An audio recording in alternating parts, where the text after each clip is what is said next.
Well, the official start of summer is less than 2 weeks away with the Memorial Day holiday. And that means we'll be out on the lake splashing around in swimming pools. But did you know there's a danger around water that many people don't even know about?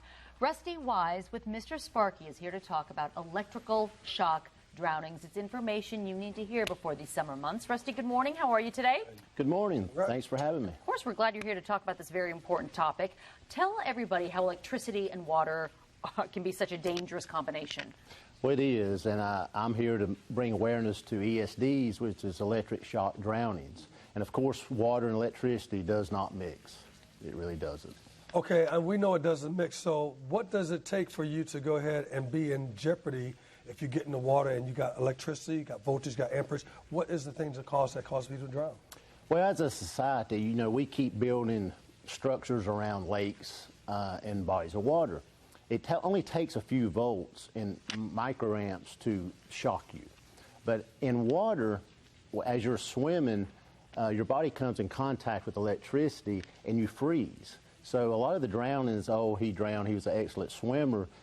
But even if you're an excellent swimmer, any voltage in the water can paralyze your extremities and cause you to freeze and sink to the bottom. Yeah, which has nothing to do with your swimming ability or anything like that. Just a small amount of electricity can paralyze a swimmer. And Rusty, you want people to know that this can happen anywhere where electricity is provided near the water, like a dock, for example, correct? Correct. A dock, a pool.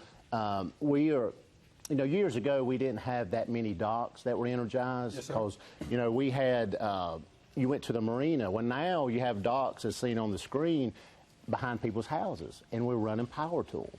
So you have all these points of electricity surrounding a lake, and your neighbor could have a problem and you'd be fine. So that's why we check the voltage in the water. Well, why is this becoming so much more prevalent? We have, hearing a little bit more about drownings. Well, you know, unfortunately, it takes so many people dying before we wake up and do anything. So there'll be more people dying this year, this summer, and we want to bring awareness to check these items. It's a serious situation, and that's why I'm on here, you know, advocate for this, because we see it every day. We've already found problems at Lake Wiley, Lake Norman, and pools. So in our area, we've already found issues. You mentioned pools. Can you talk more about the danger around pools specifically? Yes, pools, there's a lot of chlorine and salt in pools. It corrodes the bonding.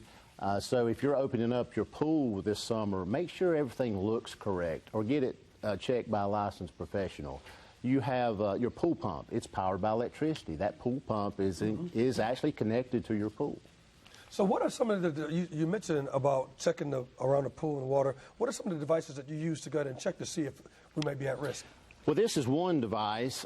This is a buoy. It checks the voltage in water, and we pull it around, and it will beep. I can turn it on here, and it will beep, and it will stay green as we're pulling that around the water. If it starts detecting any voltage, it will start beeping and turning red, and it will really start beeping if it gets closer to voltage. And it only takes, I'm talking about less than a 9-volt battery in the water to hurt you. And that's why, you know, fish, you say, well, you know, if I break or trip or I'll be killing fish. But see, fish have scales. You know, electricity doesn't bother fish and other wildlife. And we are made of salt and water, and we conduct electricity very well. So that's what makes us susceptible in the water. So this device that you use at Mr. Sparky will detect any electricity in the water, and then you're able to come in and fix the problem. Yes, yes. We can check pools, any body of water, a koi pond, any lake or anything that you have that you think may come in contact with electricity. And you're offering free testing service to anyone who is watching today who wants to check their pool or the dock, correct? Yes, we'll come out. Our technicians are trained. They'll actually do like an investigation just to see how well or how not well your system is grounded. And we do that for free. It's a free service to the community. If we save a life, we've done our job. Well, Rusty, thank you so much. For a free inspection, call Mr. Sparky. The number is 704 704-323-8006. Again, 704-323-8006. Or visit them online at MrSparkyCharlotte.com. That website is on your screen, MrSparkyCharlotte.com. Take advantage of this great offer. Rusty Wise, thank you so much. Thank you, sir. Thank you for having me. Scary stuff, but hopefully this makes a difference. Thank you. Yeah. Much more.